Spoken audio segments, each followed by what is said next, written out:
Sebetulnya ingin menemui, cuma karena jadwalnya memang sudah padat. Assalamualaikum warahmatullahi wabarakatuh. Waalaikumsalam warahmatullahi wabarakatuh.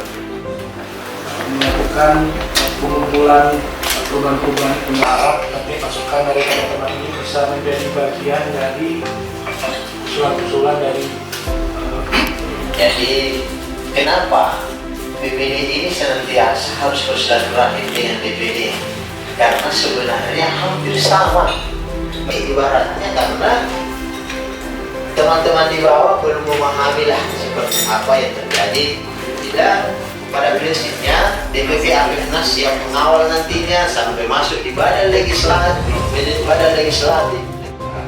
Potensi itu di desa, jadi potensi itu kota, kabupaten kota ini hanya sirkulasi kan, Maupun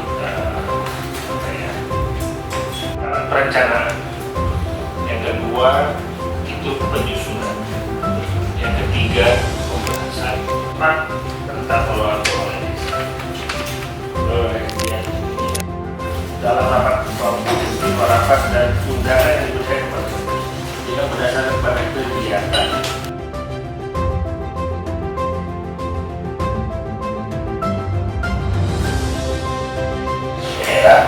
Tentunya perlu kami sampaikan aspirasi ini saya selaku ketua untuk menyampaikan keinginan rekan-rekan di Utenang terkait tentang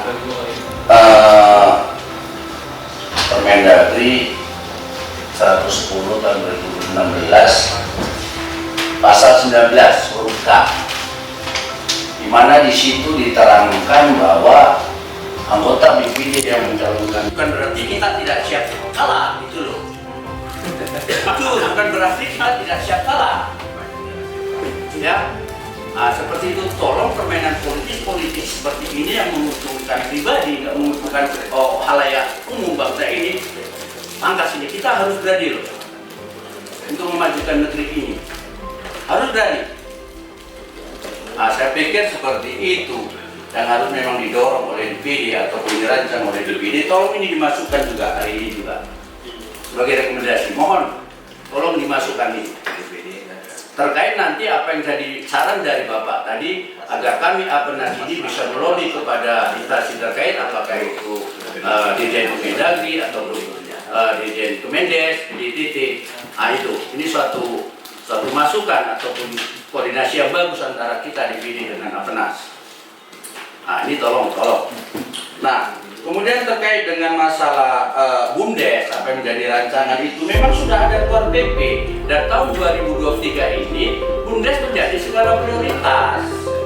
Hanya saja persoalannya hari ini, mohon maaf rekan-rekan, leadershipnya anggota BPD yang belum mampu, yang belum sungguh-sungguh untuk mewujudkan Undang-Undang Nomor 6 Tahun 2014 itu maupun regulasi lainnya.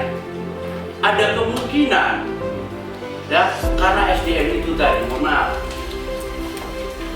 maaf, karena kemungkinan SDM untuk menjadi kepala desa yang katanya leadership, pemimpin yang ada di desa, hanya tamatan SMP yang ijazah paket. Semangat saya. Ini. Mohon maaf, jangan korbankan anak-anak cucu kita itu yang benar-benar sekolah mengikuti peraturan pemerintah. 9 tahun, 12 tahun, hanya karena ijazah paket boleh, nggak seperti Ibu Atuti, itu lantai itu, terutama misalnya Ibu Atuti yang pinter. Mohonlah logika kita pakai. Kita harus berani. Jangan kasih kesempatan ini yang nggak malas-malas sekolah dulu. Biar itu korban dari yang malas sekolah ataupun ketidakmampuan. Hari ini Indonesia sudah baik. Undang-Undang Nomor 6 Tahun 2014 itu menginginkan mewujudkan Indonesia itu maju, desa menata kota. Hari ini ketidakmampuan mohon maaf, ketidakmampuan pemerintah desa yang tidak mau diawasi oleh BPD yang cerdas-cerdas. Nah, itu. Sebaliknya begitu juga, namun tidak itu saja. Sebaliknya teman BPD hanya namanya saja BPD, tapi tidak melaksanakan fungsi dan kapasitasnya, fungsi dan tugasnya BPD. Ini mohon maaf betul. Saya nggak bicara sepihak. Ayo kita majukan ini di Indonesia. Desa menata kota. Nggak usah lah. Mohon maaf, salah satu desa di Kabupaten Langkat yang berani di Pak. Ini saya selalu curhat sama Pak Supriyadi ya Pak di PJ kami. 4 tahun saya menarik dana desa itu yang disalahgunakan oleh kepala desa maupun pengurus BUMDes. 4 tahun baru bisa kembali. Ya, karena apa? Karena kita mengikuti tata kelola pemerintahan yang baik, bahwa BPD itu harus bisa menjaga kewibawaan pemerintah desa, bahwa BPD itu ditugaskan harus bisa menjaga harmonisasi kerja kepada pemerintah desa. Saya ikuti. Nah, saya giring rakyat itu, kalau memang rakyat itu keberatan karena kami ini adalah wakil rakyat di desa, menampung aspirasi, menyalurkan aspirasi, buat pengaduan kepada saya secara resmi. Dari dasar itu, dari rakyat itu, saya sampai di sini di ruangan yang terhormat, ya. Nah, tolonglah itu masukkan juga. Pertegas ini masukan untuk menjadi kepala desa, jangan dijajah paket SMP, SMA, yang formal minimal. Jangan nanti minimal SMA.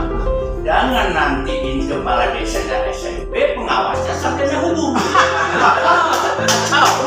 Kemola balik nanti, maka negeri ini akan hancur ketika itu tidak dipimpin kepada yang ahlinya.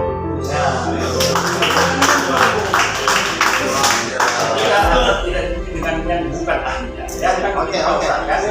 Tapi kan cukup sampai di sini. Dua itu yang saya harus masukkan. Jelas Pak, bahwa di kami BPD ada ada 3 yang paling mendasar, yaitu menampung dan menyalurkan aspirasi masyarakat. Jadi kalau sudah punya rancangan, mungkin kalau bisa ini mungkin tidak pas dengan kita, mungkin ini akan ditambah atau dikurangi. Saya mohon itu saja dari Sumsel agar rancangan perubahan 2 nomor 6 ini akan bisa dilakukan. Terima kasih Pak. Beliau minta, ya, mungkin usulan dari Pak Kapolri saya tidak paham. Pak Mendagri langsung minta Pak Dirjen untuk buat surat ke permintaan daerah. Tapi untuk kita apa kritisan kerjasama antara dengan Mendagri. Jadi kita teman-teman sangat ditunggu. Jadi MPP kita sampai arahan kritisan usulan kita ke Mendagri sama ke pemerintahan maksudnya.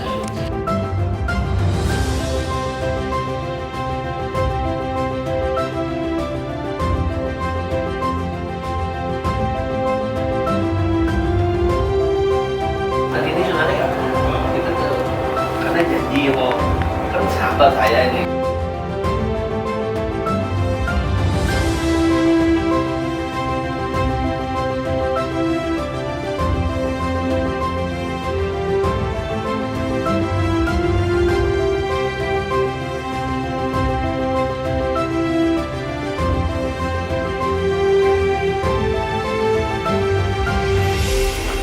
Saya ketemu Pak Wakil kemarin untuk pas jualan buku Pak. Oh iya Bang. Iya betul.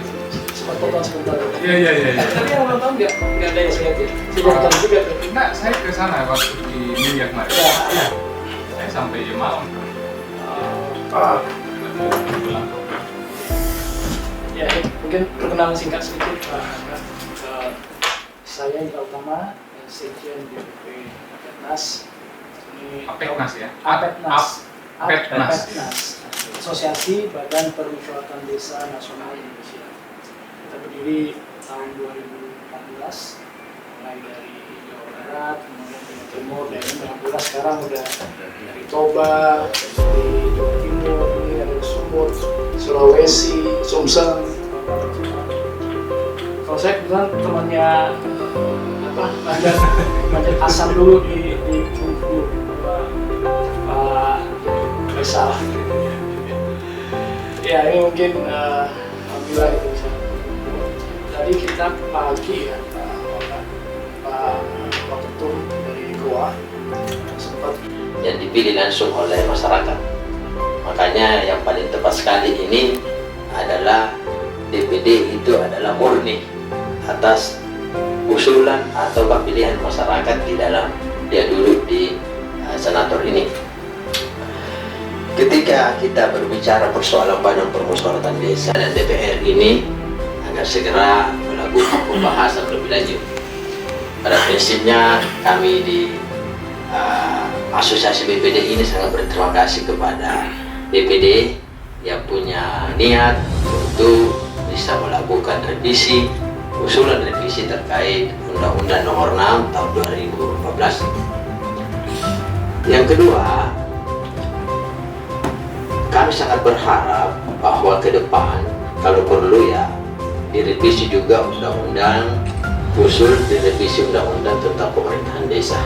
Untuk menerima audiensi begitu banyak, ada asosiasi ini, asosiasi itu yang menamakan desa, yang beberapa diantaranya mirip dan sama usulannya. Revisi undang-undang desa, kemudian ada tuntutan desa, terus perangkat desa, ya. Dia itu memang salah satu tugas dan fungsi kami untuk terus berjuang agar makin hari perhatian pusat khusus alokasi anggaran itu memang makin besar. Pengawasan itu kan tidak bisa dilakukan oleh BPD saja, ya, dan tidak juga bisa dilakukan oleh tidak bisa dilakukan oleh APNAS saja, ya. Nah, kita kasihan nih nasib kepala desa ini hanya korban. Kami pun nanti akan mencari jalan juga agar yang tadi saya sampaikan, masalah-masalah yang tadi disampaikan mungkin nanti kita terima dalam bentuk, saya yakin yang disampaikan abang tadi juga, pengawasan. Memang dengan konstruksi atau dengan konstitusi yang ada sekarang ini memang ya kita harus terbuka bahwa memang kewenangannya itu belum sama. Dan terakhir mungkin kalau boleh ke teman-teman setuju, ini kan senator paling muda sekarang kalau tidak salah catat. Ya, kita punya harapan besar ke depan. Kita minta dengan segala hormat untuk Pak Waka bisa ikut di DPP untuk menjadi penasehat atau menjadi pengawas. Oke, terima kasih Pak Waka. Itu aja penutup saya.